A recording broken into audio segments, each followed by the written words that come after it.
약속한 성령의 씨로 잉태하라 라는 제목을 통해서 함께 은혜를 받고자 합니다. 과거나 현재나 오늘날에도 어떤 교회의 지도자를 만나 신앙생활을 하느냐가 아주 중요합니다. 사람이 많이 모이느냐 적게 모이느냐가 또한 교회가 크냐 작으냐가 중요한 것이 아니라 어떤 지도자를 만나느냐에 따라서 내가 구원을 받을 수도 받지 못할 수도 있으며 복을 받을 수도 받지 못할 수도 있기 때문에 그렇습니다. 어떤 분들은 현상이나 의식이나 유형을 바라보고 신앙생활을 하는 분들도 있지만 성령 하나님께서는 현상이나 의식이나 유형을 보지 않으시고 지도자의 심령 중심만을 보시는 것입니다. 그러므로 현재 지금 내가 다니는 교회의 지도자의 심령 상태가 어떠하느냐가 성도들에게는 아주 중요한 것입니다. 이스라엘의 초대 왕이었던 사울 왕이 왕위에 오르기 전에는 믿음이 준수했다. 그래서 하나님께서 왕위에 세워주었는데 사울 왕이 왕위에 올라 얼마 가지 못해서 다윗을 시기하다가 귀신이 들어왔고 이 악신으로 인해서 사울 왕은 얼마 가지 못해 변질되고 타락을 해서 백성들이 고통을 당하게 됩니다. 솔로몬 왕도 마찬가지로 왕위에 올라 하나님께서 전무후무한 지혜를 주셔가지고 나라를 다스릴 적에는 백성들이 태평했지만 솔로몬 왕도 중반으로 가면서 변질되고 타락을 하자 백성들이 고통을 당합니다.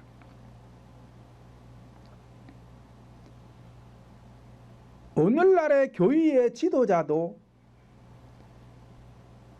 처음에 교회를 개척해서 목회할 때는 하나님 편에서 볼 때 준수했는지 모르지만 교세가 커지자 변질되기 시작하고 타락을 하게 되면 그 교회의 사명은 끝난 거예요. 그래서 그 교회가 수백억 수천억을 들여서 건물을 크게 짓고 아름답게 지어놨다고 해도 또 그 안에 수천 명 수만 명이 모인다고 해도 거기에는 하나님 안 계십니다. 그곳에 있는 성도들은 구원의 복을 받을 수가 없습니다. 마음의 평안도 행복도 얻을 수가 없는 것입니다. 그런데 모세는 하나님의 사람으로 사명을 받아가지고 처음서부터 죽을 때까지 변질되지 않았어요. 타락하지 않았어요. 그래서 모세를 따르던 이스라엘 백성들이 가나안에 입성할 수가 있었던 것입니다. 그리고 다윗 왕을 보면 다윗 왕도 왕위에 올라서 죽을 때까지 변질되지 않았고 타락하지 않았어요. 그래서 하나님이 다윗을 향해서 내 마음에 합한 사람이다. 그래서 저 사람을 통해서 내 뜻을 이룰 것이다. 그래서 다윗 왕이 나라를 다스릴 때에 백성들이 행복했습니다. 복을 받았습니다. 태평했습니다. 그런 것처럼 오늘날 교회의 지도자는 어떤 때는 왕으로 비유하기도 하는 거예요. 선지자로 비유하기도 하고 사도로 비유하기도 하지만 왕이라고 해서 세상 나라 왕을 말하는 게 아니라 성경에서 왕이라는 것은 교회의 지도자를 왕이라고 하는 것입니다. 그래서 이 왕이 처음에 목회를 시작해서 개척을 했을 때에는 준수해서 초심을 잃지 않고 목회를 했는지 모르지만 얼마 가지 않아 교세가 커지면서 변질되기 시작하고 밖으로 돌아다니기 시작하고 타락해버리면 그 교회는 망한 교회예요. 아무리 수천억을 들여서 교회 건물을 잘 지어놓고 그 안에 수천 명 수만 명이 모인다고 해도 그 교회는 이미 끝났어요. 그러니까 전국을 다니고 세계를 다니면서 유명한 사람일지 모르지만 이미 그 마음이 변질되었다면 하나님은 그와 함께 하지 않습니다. 그렇기 때문에 오늘날 성도들은 교회가 크냐, 사람이 얼마나 모이느냐, 거의 목사님이 얼마나 유명하느냐, 그게 중요한 게 아니라 교회가 적고 크든 목사님의 심령 상태가 어떠느냐, 성령 하나님이 함께 하느냐, 성령의 능력이 있느냐, 그거를 보고 그 교회에 가서 신앙생활을 하는 모든 성도들은 복을 받을 수 있지만 아무리 유명하고 수천 명 수만 명이 모인다고 해도 그 교회의 담임 목사의 심령 상태가 변질되었다면 거기서는 복을 받을 수가 없습니다. 그러므로 에레미야 5장 1절을 보면 너희는 예루살렘 거리로 빨리 왕래하며 그 넓은 거리에서 찾아보고 알라. 너희가 만일 공의를 행하며 진리를 구하는 자를 한 사람이라도 찾으면 내가 이 성을 사하리라 말씀을 하였습니다. 공의를 행하며 진리를 구하는 이 한 사람이라는 것은 교회 지도자를 말하는 거예요. 오늘날 교회 지도자가 이 한 사람이 공의를 행하고 있고 하나님의 진리의 말씀을 따르고 있다면 내가 이 성을 사해 줄 것이다, 망하지 않게 한다는 거예요. 그런데 이 한 사람이 진리를 구하지도 않고 공의를 행하지도 않고 밖으로 돌아다니기 바쁘고 마음이 변질되어 가고 있다면 이 성은 사해주지 않는다. 그러니까 망한다. 그 안에 수천 명, 수만 명, 수십만 명이 있어도 하나님의 입김 한 번이면 다 날아가는 것입니다. 소용없어요. 그러므로 지도자 한 사람의 역할이 성도들의 영혼을 살려낼 수도 있고 죽일 수도 있고 성도들에게 행복을 줄 수도 있고 불행을 줄 수도 있다는 것을 오늘날 교회 지도자들은 명심해야 하는 것입니다. 그러므로 교회는 첫째로 성령 하나님께서 약속하신 씨로 잉태를 해야 하는 것입니다. 오늘 본문도 다른 것이 아니라 성령 하나님께로부터 약속된 씨로서 잉태를 했느냐 아니했느냐에 따라서 하나님의 자녀냐 아니냐로 갈라지게 되는 것입니다. 현상적인 아브라함을 통해서 말씀하고 있지만 본질적으로는 약속된 성령의 씨로 말미암아 거듭났느냐 아니냐를 교훈하고 있는 것입니다. 본문 6절로 7절을 다시 보면 또한 하나님의 말씀이 폐하해진 것 같지 않도다. 이스라엘에게서 난 그들이 다 이스라엘이 아니요 또한 아브라함의 씨가 다 그 자녀가 아니라 오직 이삭으로부터 난 씨라야 내 씨라 칭하리라 하셨느니라 말씀을 하였습니다. 이와 같이 이스라엘 백성들이 출애굽을 했다고 해서 모든 백성들이 다 가나안 땅에 들어간 것이 아니듯이 오늘날 교회에 나온 모든 성도들이 다 천국에 들어가는 것이 아니라 아브라함과 사라를 통해서 잉태했던 이삭과 같은 성도가 되어야 한다는 것입니다. 본문 8절로 9절을 다시 보면 곧 육신의 자녀가 하나님의 자녀가 아니라 오직 약속의 자녀가 씨로 여기심을 받느니라.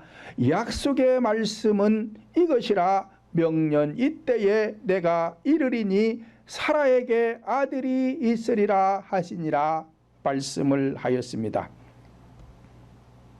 이와 같이 성령 하나님은 아브라함과 사라를 통해서 약속을 하셨고 이 약속대로 아들을 낳은 이 아들이 하나님의 자녀라는 것입니다.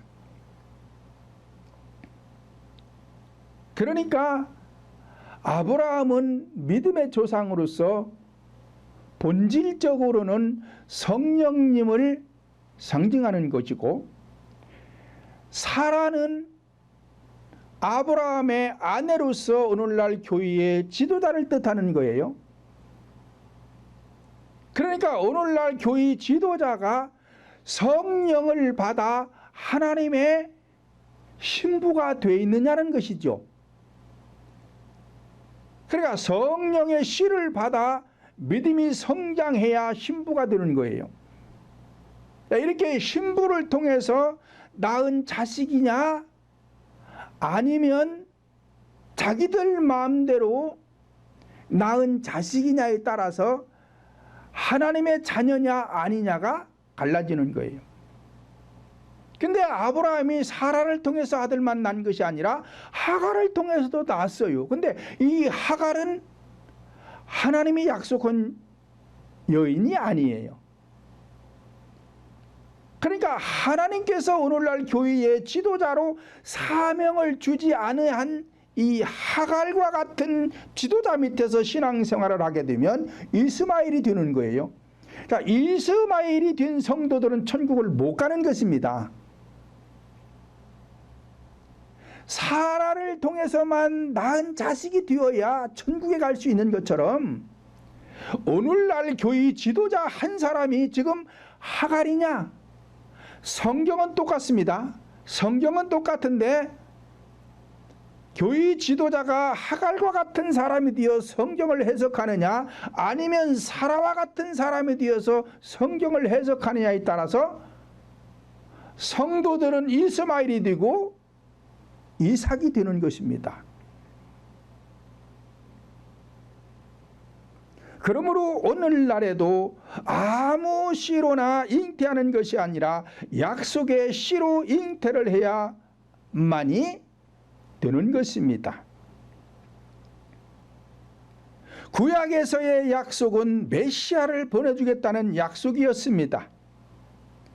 그리하여 메시아이신 독생자를 보내주셨고 그분을 영접해야 하나님의 자녀가 되는 것이지 그분을 영접하지 못하면 자녀가 되지 않는 거예요. 신약에서의 약속은 보혈사 성령을 보내주시기로 약속을 하였습니다.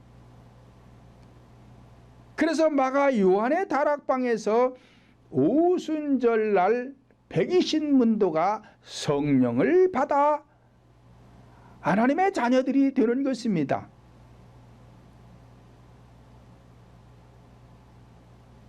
하나님께서 아브라함에게는 약속을 하셨는데 아브라함의 나이 75세 때에 내가 너에게 아들을 줄 것이다. 그랬는데 20년이 지나도 아들이 생기지를 않아요. 그러니까 자기들 마음대로 몸종이었던 하갈을 아내로 맞이해서 낳은 자식이 이스마엘이에요. 그리고 낳는데 아브라함의 나이 99세 때에 하나님이 나타나셨어요. 그래가지고 내년 이맘때에 사라를 통해서 아들을 낳게 해줄 것이다. 그리고 약속을 하고 1년 후에 사라를 통해서 낳은 자식이 이삭이에요. 그러니까 이삭은 하나님이 약속대로 주신 자식이지만 이스마엘은 하나님이 약속한 게 아니에요.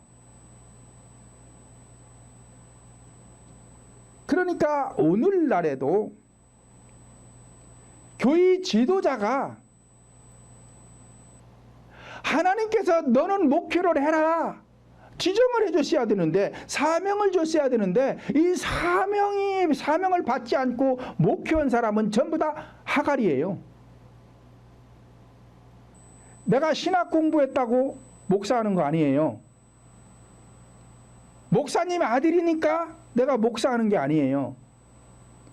장로님 아들이니까 권사님 아들이니까 목표하는 게 아니에요. 반드시 하나님께로부터 성령을 받아 하나님의 자녀가 되어야 되고, 자, 이 하나님의 자녀가 된 속에서 하나님께로부터 소명자로 택함을 받아야 돼요. 근데 이 소명자로 택함을 받아가지고 하나님께서 훈련을 시킵니다. 무슨 훈련? 사명자의 과정을 거치도록 해요. 그래서 여기서 탈락을 하면은 사명자가 못 돼. 또 여기를 통과해야 되죠. 그래서 자격을 얻어야 돼요. 예수님께서 12제자를 택했는데 택했다라는 것은 소명자로 택함을 받은 거예요. 그런데 가룟 유다는 중간에 떨어졌어요. 과정을 거치지 못해서 사명자로 택함을 못 받았어요. 그런데 12제자가 전부 다 사명자가 되느냐? 그것도 아니에요. 오순절 마가 요한의 다락방에서 120문도가 성령을 받을 때에 예수님의 제자들도 같이 성령을 받았지만 여기서 복음 전파할 수 있는 사람은 다시 베드로, 요한, 야고보 세 사람뿐이에요.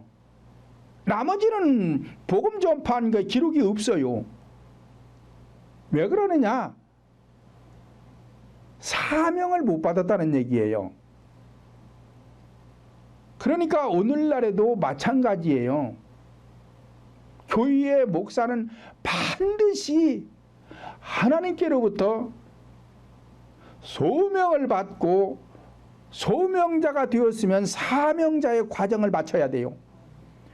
이 사명자의 과정을 마쳐야 하나님께서 사명의 자격을 주십니다.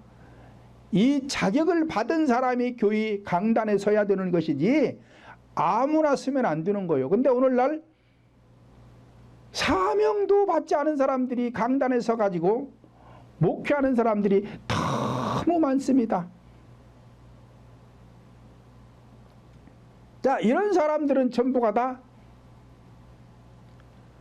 하갈 같은 사람이에요. 이 사람들은 절대로 이스마엘을 낳을 수가 없어요. 이삭을 낳을 수가 없어요.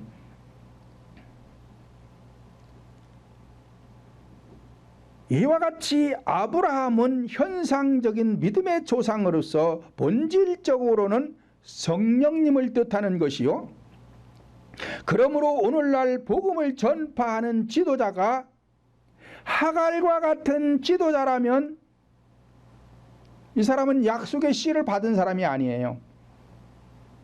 그러니까 목회를 30년, 40년, 아니 50년을 해도 이 사람은 약속의 씨를 받지 않았기 때문에 이곳에서 신앙생활하는 사람들은 천국 가기가 어렵습니다. 그러나 복음을 전파하는 지도자가 사라와 같은 지도자라면 하나님께로부터 약속의 씨를 받은 자요, 사명을 받은 자이기 때문에 이곳에서 신앙생활하는 성도들은 이삭과 같은 성도가 되어서 구원을 받을 수가 있는 것입니다.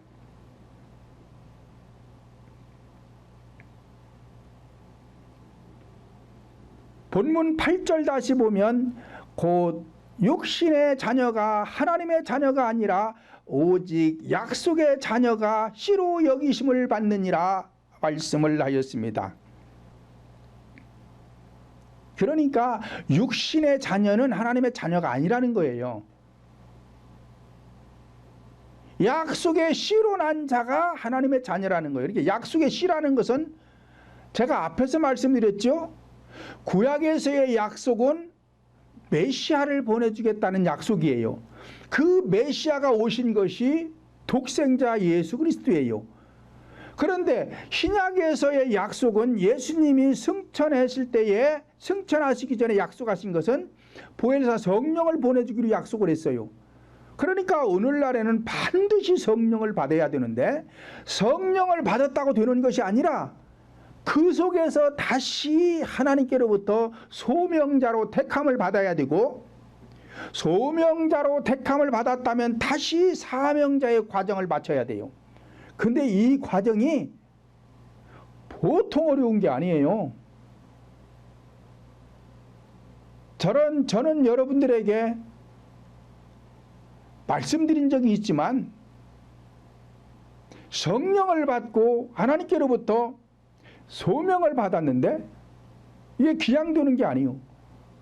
11년이라는 세월을 생업도 포기하고 하나님 앞에 훈련을 받았다니까요. 이렇게 과정을 거친 사람이 누구예요? 바울사도예요. 바울사도. 그러니까 이런 과정을 거쳐서 목회를 해야 이 성경을 제대로 볼 수 있고 성경 해석을 제대로 할 수 있어요. 그래서 이 구속사를 전파할 수가 있는 거예요.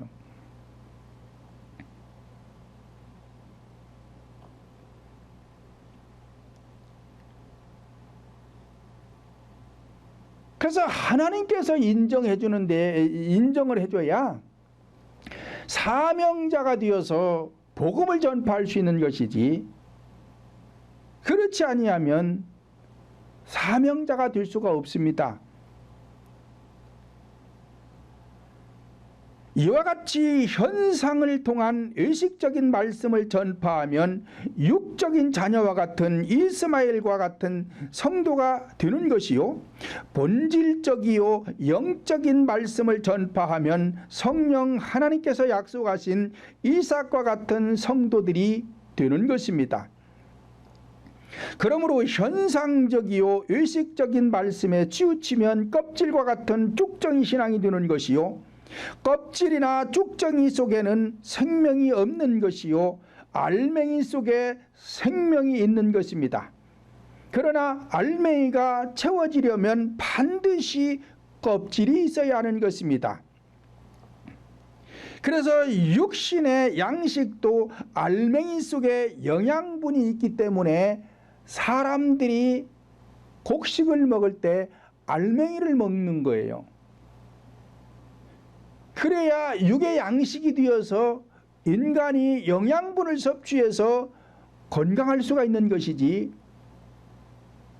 껍질을 먹으면 영양 부족이 걸려서 죽습니다. 그러니까 과거에 우리나라 60년대, 70년대 이전의 삶은 너무나 가난했습니다. 너무나 가난해서 알맹이를 못 먹고 쭉정이를 많이 먹었어요. 저도 어릴 적에는 생활이 어려우니까 소나무 껍질도 벗겨 먹어보고 풀뿌리도 캐서 먹어보고 그랬어요. 그래서 그 과거에 60년대, 70년대 인간들은 60 넘기는 사람들이 많지가 않았어요. 그래서 회갑잔치를 한 거예요. 왜 그래요? 영양을 제대로 섭취하지 못하는 이 껍질과 같은 것을 많이 먹고 살았기 때문에 왜 알맹이가 없어? 알맹이가 없으니까 배고프니 껍질이라도 먹어야 될 거 아니에요. 그러니까 영양실조가 돼가지고 사람들의 수명이 그렇게 짧은 거예요. 그런데 산업이 발달하면서 먹을 게 많아지니까 영양을 충분히 섭취해서 지금은 비만 환자들이 많습니다. 과거에 60년대, 70년대에는 비만 환자가 어디 있어요? 비만 환자 없어요. 병들어서 몸이 부른 사람이나 비만했지 그렇지 않으면 비만 환자가 없었어요. 근데 지금은 비만 환자들이 너무 많아요. 왜? 너무 많이 먹어서 그래요. 그리고 수명도 지금 너무나 많이 길어졌어요. 자, 그런 것처럼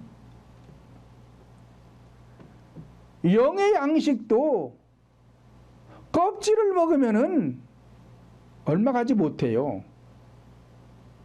그러니까 타락을 하는 거예요. 교회 지도자가 변질이 되고 타락을 하는 것입니다. 왜요? 영의 양식인 알맹이, 이 구속살을 먹어야 되는데 이 구속살을 자기 스스로 채우지를 못해요. 그러니까 영양실조가 되는 거야. 그러니까 변질이 되는 거예요. 그러니까 밖으로 돌아다니면서 타락을 하는 거예요. 그러니까 그런 사람들 보면은 성경만 갖고 성경만 잘 알아. 제가 계속 말씀드리지만 성경에 기록된 모든 내용은 이론적인 거라니까요. 현상적인 거예요. 껍질과 같은 거예요. 그래서 이것을 갖다가 의식이라고 하는 거예요. 의식.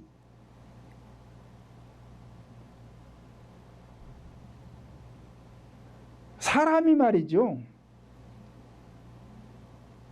태어났으면 가정에서 부모가 벌어오는 돈을 가지고 가정에서 가정밥을 먹고 살아야 사랑도 받고 영양도 섭취하고 그래서 정신적으로나 육체적으로나 건강한 아이가 되는데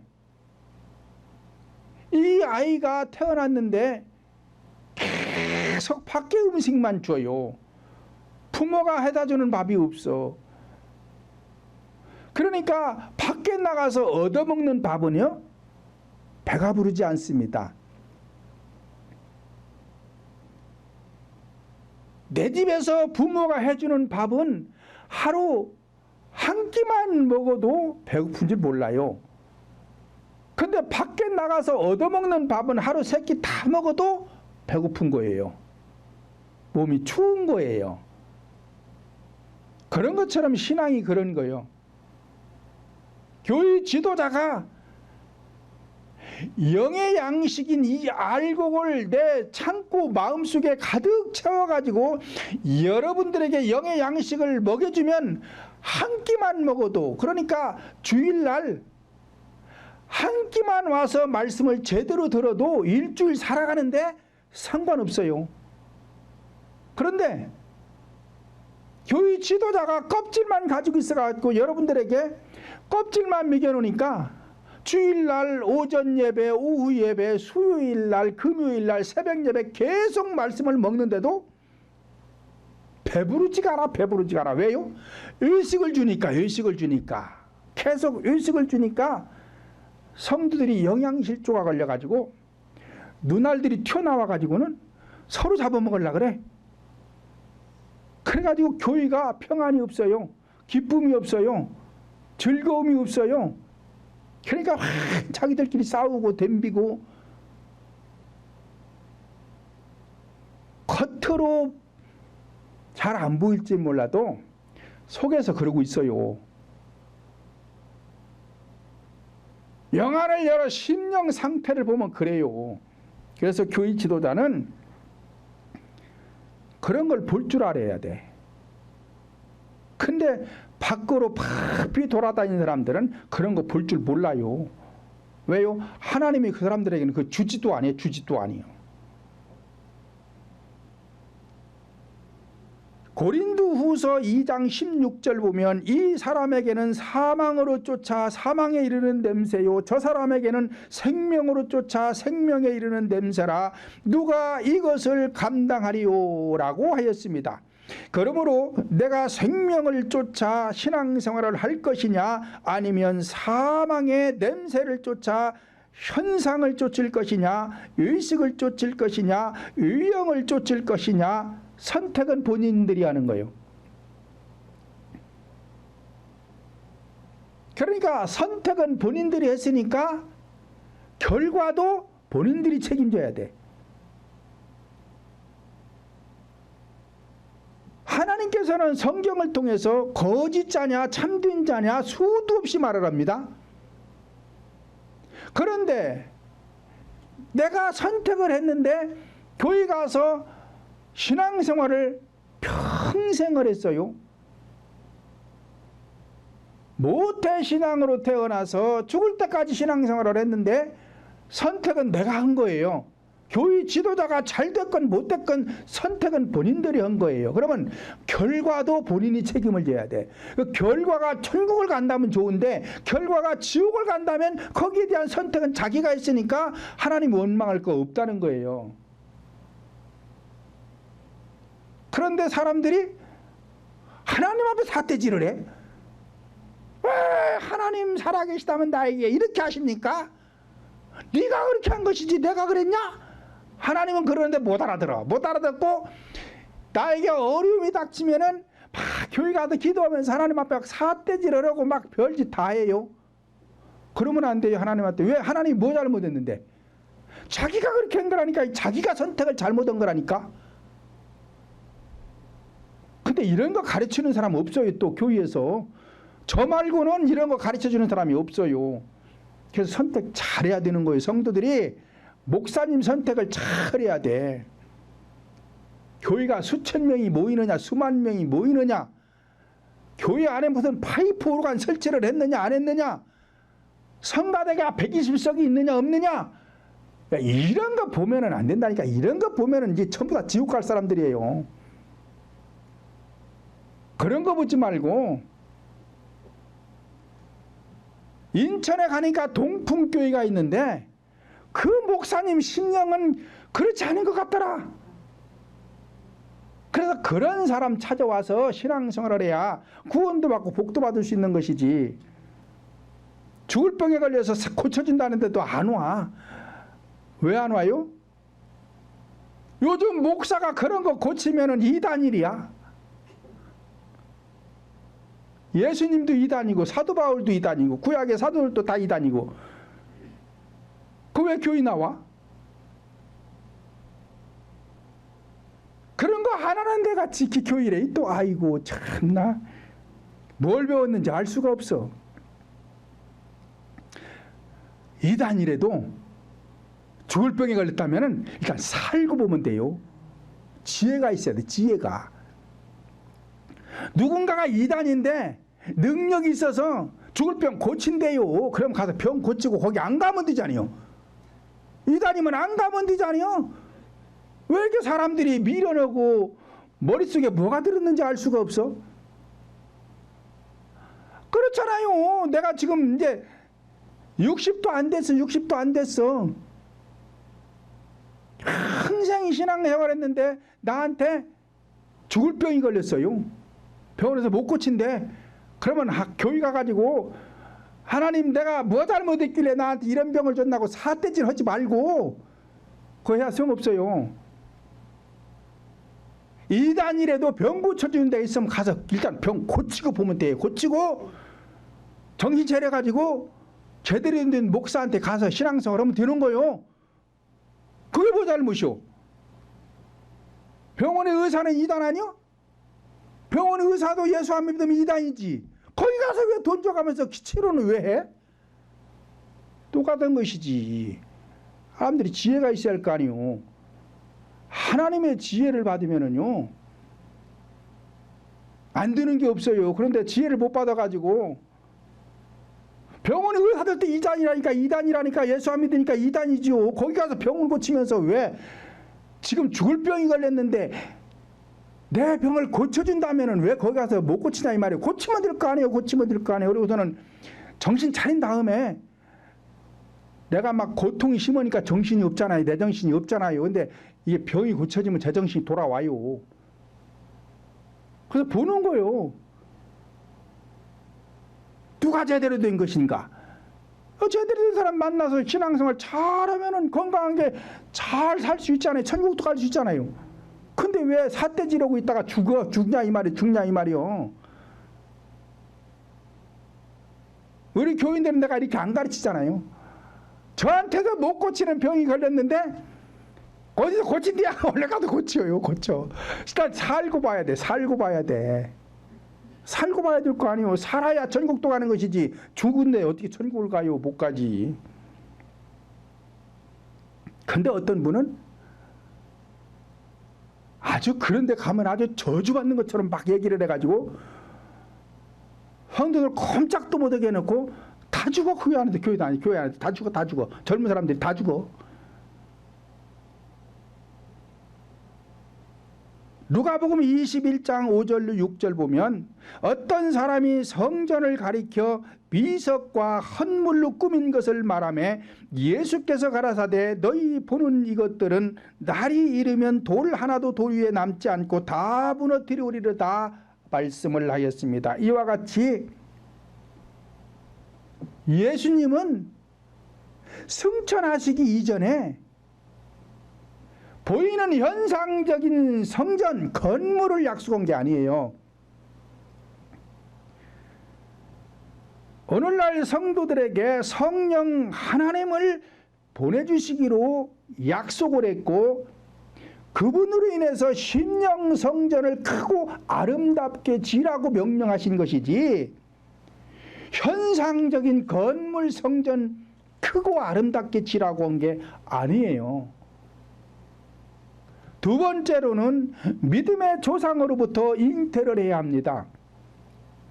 본문 10절로 11절을 보면 이뿐 아니라 또한 리브가가 우리 조상 이삭 한 사람으로 말미암아 잉태하였는데 그 자식들이 아직 나지도 아니하고 무슨 선이나 악을 행하지 아니한 때에 택하심을 따라 되는 하나님의 뜻이 행위로 말미암지 않고 오직 부르시는 이에게로 말미암아 서게 하려 하셨다라고 기록하고 있습니다.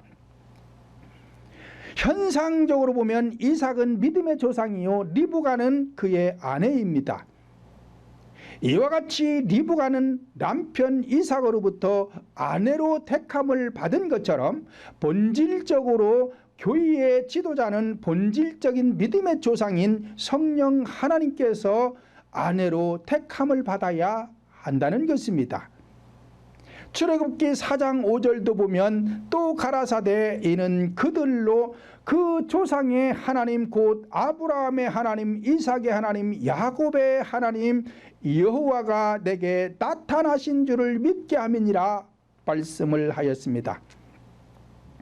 이와 같이 이들이 믿음의 조상이 된 것은 이들 심령 속에 믿음의 주인이신 성령님께서 계셨기 때문에 믿음의 조상이 될 수 있었던 것처럼 오늘날에도 성령 하나님께서 심령 속에 계셔야 지도자는 믿음의 조상이 되어 믿음의 자녀들을 낳을 수가 있는 것입니다. 요한복음 10장 34절로 35절 보면 예수께서 가라사대 너희 율법에 기록된 바 내가 너희를 신이라 하였노라 하지 아니하였느냐 성경은 패하지 못하나니 하나님의 말씀을 받은 사람들은 신이라 하셨다라고 하였습니다.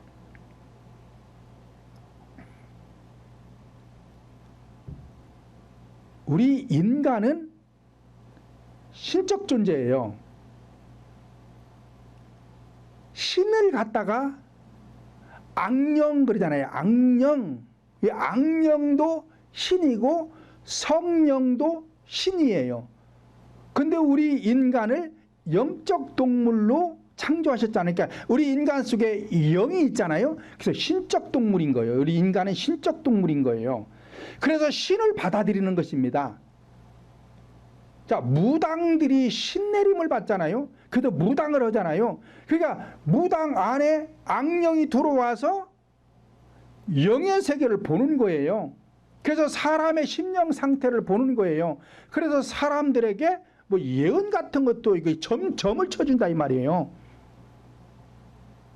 그런데 이 악령은 인간 속에 들어오면 인간을 불행하게 하는 영이에요. 왜 나쁜 영이라 그래요? 나쁜 영이라. 그래서 이거를 몰아내라는 거예요. 몰아내라는 거예요. 내 안에서 몰아내라는 거예요. 그리고 영을 선한 영으로 바꾸라는 거예요. 바꾸라는 거예요. 그게 하나님의 영이란 말이에요. 성령님이란 말이에요. 이 성령님을 우리 인간은 신적 존재고 영이 있으니까 영을 받아들일 수가 있단 말이에요. 영접할 수가 있다 이 말이에요. 그래서 악령을 몰아내고 인간을 불행하게 하는 이 악령은 몰아내고 우리 인간에게 행복을 주는 영 성령님을 영접하라는 거예요. 모셔드리라는 거예요. 자, 그래가지고 이게 많아지면 말씀이 많아지면 사람을 갖다가 신이라 그런단 말이에요. 신이라 그런단 말이에요. 그 신으로 온 게 누구요? 예수님이잖아요. 예수님. 그러니까 예수님만 신이 아니고 하나님의 말씀을 받은 사람들을 신이다 지금 그러잖아요. 그러니까 요한복음 1장 14절을 보면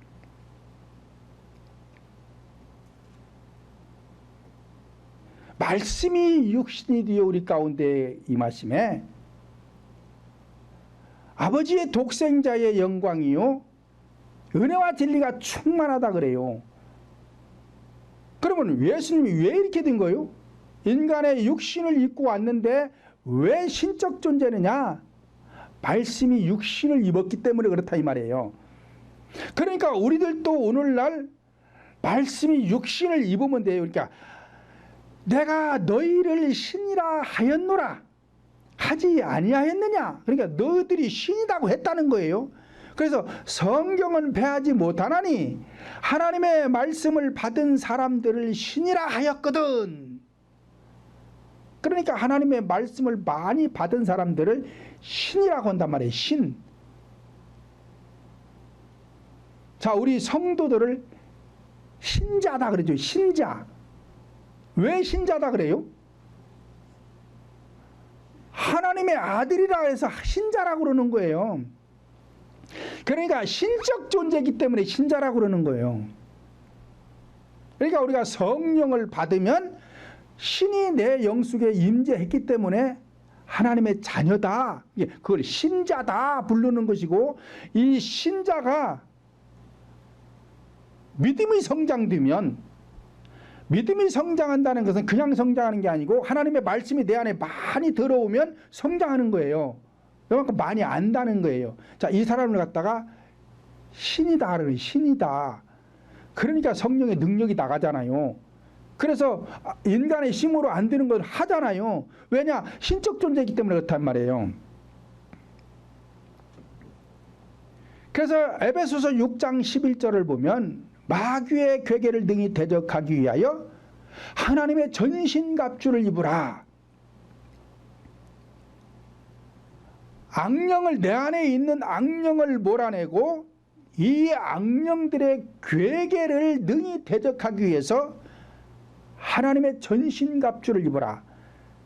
전신이라는 것은 머리에서 발끝까지를 전신이라고 하잖아요. 이 전신에다가 하나님의 전신갑주를 입어라. 전신갑주라는 건 말씀으로 채워라 그 소리예요. 그래, 말씀의 능력이니까 말씀이 채워지면 이렇게 신적인 사람이 된다 이 말이에요.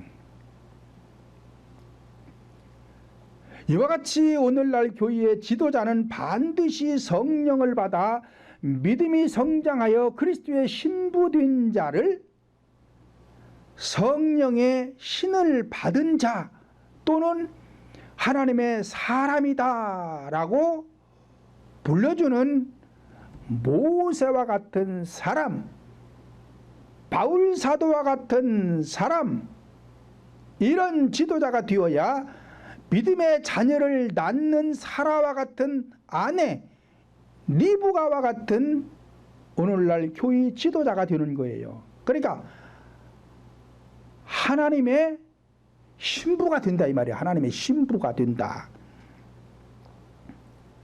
그러나 반대로 오늘날 하갈과 같은 지도자 아내들도 있는데 행위를 보면 알 수 있다는 것입니다. 요한계시록 3장 1절 보면 사대교회 사자에게 편지하기를 하나님의 7영과 7별을 가진 이가 가라사대 내가 내 행위를 보아 아노니 내가 살았다는 이름은 가졌으나 죽은 자로다 라고 하였습니다. 이와 같이 교회의 행위를 보면 생명이 있는지 죽은 교회인지 알 수가 있는데 어떤 행위를 보아서 알 수가 있는 것인가?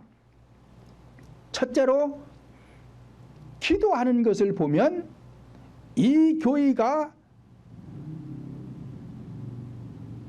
사라와 같은 교회냐 하갈과 같은 교회냐 알 수가 있어요.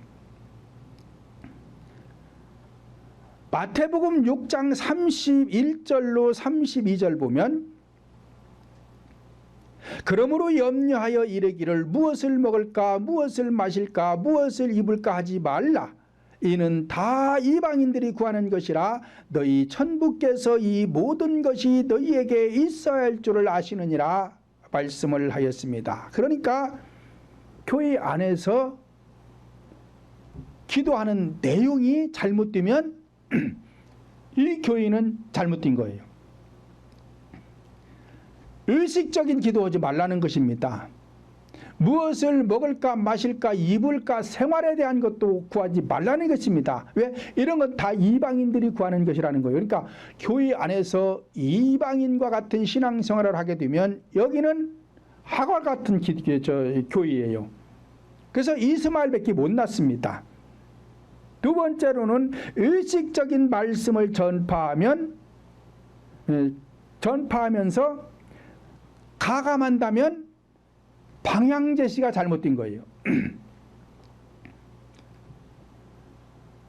교회라는 것은 네 가지 구속사 외에 다른 것을 전파하면 안 됩니다. 자, 이것을 갖다가 십자가의 복음이라 그러는 거니까 교회는 십자가의 복음 외에 다른 것을 전파하면 안 돼요. 그래서 이 십자가의 복음이라는 것이 네 가지 구속사예요. 역사를 통한 구속사, 사건들을 통한 구속사, 자연을 통한 구속사, 계시를 통한 구속사. 성경은 이 네 가지로 기록되어 있기 때문에 네 가지 구속사 외에 다른 것은 없습니다. 세 번째로는 혼잡한 말씀을 전파한다면 이게 또 잘못된 행위예요. 고린도후서 2장 17절을 보면 우리는 수다한 사람과 같이 하나님의 말씀을 혼잡하게 하지 아니하고 순전한 말씀으로 하나님께 받은 것 같이 하나님 앞에서와 그리스도 안에서 전파하노라 말씀을 하였습니다. 자, 그러니까 교회 안에서 복음을 전파하는데 순서가 없어요. 혼잡하다라는 것은 뒤죽박죽이라는 거예요. 그러면서 막 다른 것도 막 섞고 그래가지고는 질서가 없어. 이렇게 혼잡하게 뒤죽박죽으로 설교를 하면은 이 교회는 하갈과 같은 교회예요. 왜? 자기 마음대로 하는 거예요. 하갈이 자기 마음대로 아브라함하고 자식을 낳았잖아요. 오늘날도 교회 안에서 교회 지도자가 자기 마음대로 하면 안 돼요.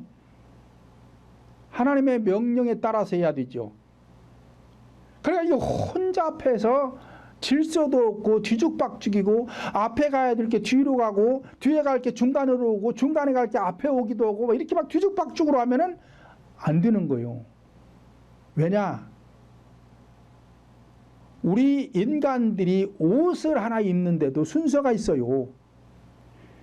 속옷을 입고 그 다음에 와이셔츠를 입고, 그리고 그 위에다가 양복을 입어야 되지요. 그래야 이게 제대로 입은 거예요. 그런데 이걸 혼잡하게 뒤죽박죽으로 양복을 먼저 입고 그 위에다가 와이셔츠를 입고 그 위에다 속옷을 걸쳐봐요. 이거 누가 봐도 정신병자지요. 제대로 된 게 아니에요. 이거 누가 봐도 정신병자예요. 하나님이 볼 때 교회 지도자를 정신병자로 보는 거예요. 왜? 그 정신병자가 저고 있잖아요. 지금 정신병자가 저고 있잖아요. 복음을 전파하는데 정신병자가 저고 있잖아요. 사람들이 볼 적에는 그렇지 않은 것처럼 보일지 모르지만 하나님이 보실 적에는 정신병자란 말이에요. 그 정신병자가 무슨 목표를 해요. 그러니까 설교할 때 이게 잘해야 돼요. 자기 맘대로 막 아무렇게나 하면 안 돼요. 이게 순서에 따라서 질서 있게 복음을 전파해야 되는데 이것도 몰라요. 내가 구속사가 뭔지도 모르고 지금 순서가 뭔지도 모르고 어떻게 되는지도 모르고 그렇게 복음을 전파하는 사람들이 너무 많습니다. 박사학위 받았다는 사람들이 또 그래요. 박사학위 받았다는 사람들도 이런 것도 모르고 설교하는 사람들이 많아요. 여성분들이 화장을 하는데도 순서가 있어요. 그래서 이 순서대로 화장을 딱 마무리해야 얼굴이 예쁘게 나와요. 그런데 맨 마지막에 발라야 될 걸 먼저 발라놓고 그 위에다가 다른 걸 막 바르고 섞어서 막 발라놓아봐요. 그러면은 화장을 끝난 다음에 얼굴이 맨 얼굴만 또 못해요. 더 이상해. 안 이뻐요. 그러면은 되겠느냐 이 말이에요. 이게 되겠어요? 성도들의 심령 상태가 이쁘지를 않아.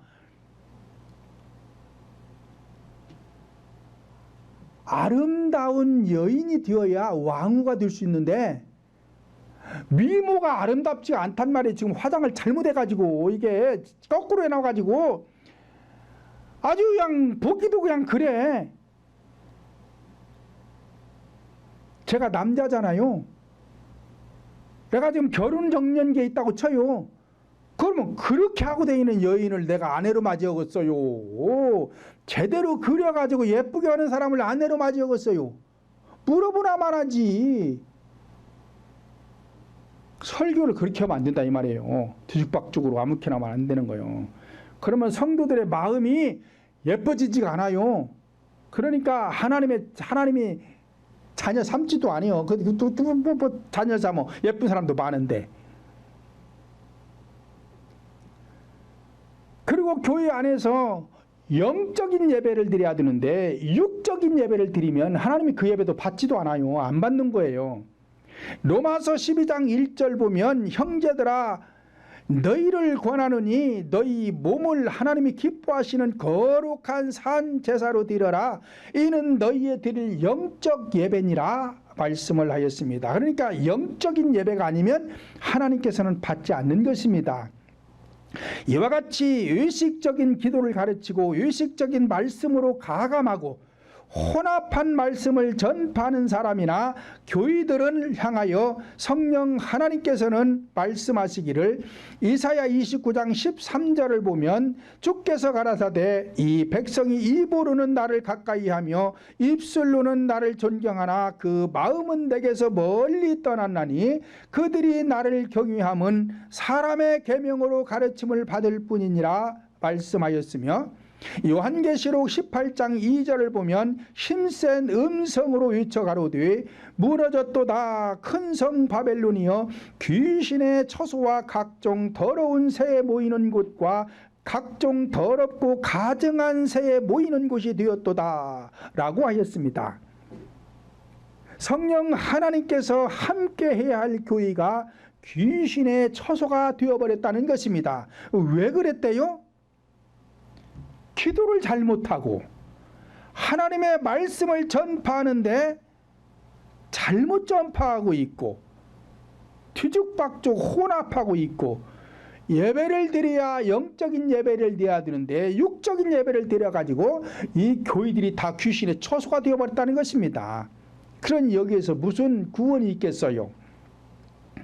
디모데후서 3장 5절을 보면 경건의 모양은 있으나 경건의 능력은 부인하는 자니 이 같은 자들에게서 너는 돌아서라 말씀을 하였으며, 디모데전서 4장 1절로 2절을 보면 그러나 성령이 밝히 말씀하시기를 후일에 어떤 사람들이 믿음에서 떠나 미혹케 하는 영과 귀신의 가르침을 쫓으리라 하셨으니 자기 양심이 화인 맞아서 의식함으로 거짓말하는 자들이다 라고 하였습니다. 그러니까 교회 안에서 의식을 전파하면 거짓자가 되는 것이고 양심의 화인마가 맞은 자가 되는 것이고 믿음에서 떠난 자가 되는 것이고, 그러니까 미혹케 하는 영과 귀신의 가르침을 쫓는 교회가 되기 때문에 이 교회는 망했다는 것입니다. 망했다는 거예요. 세 번째로는 약속의 씨, 즉 성령으로 잉태를 해야 하나님의 사랑을 받게 된다는 것입니다. 본문 12절로 13절 보면 리브가에게 이르시되 큰 자가 어린 자를 섬기리라 하였으니 기록된 바 내가 야곱은 사랑하고 에서는 미워하였다 하심과 같으니라 말씀을 하였습니다. 이와 같이 성령 하나님께서 야곱은 사랑하셨지만 에서는 미워하신 이유는 야곱은 장자의 명분을 받았고 즉 성령을 받았기 때문이며 에서는 장자의 명분을 경히 여겨 성령을 받지 못했기 때문에 그런 것입니다. 이와 같이 오늘날에도 약속의 씨인 성령 하나님을 사모하며 성령 하나님을 경외하는 성도들은 하나님께로부터 야곱처럼 사랑을 받지만 성령 하나님을 경히 여기는 성도들은 에서처럼 미움을 받게 되는 것입니다. 그러므로 우리 모두는 약속된 씨 성령으로 잉태하여 성령 하나님께로부터 사랑받는 성도들이 되시기를 예수님의 이름으로 축원을 드립니다.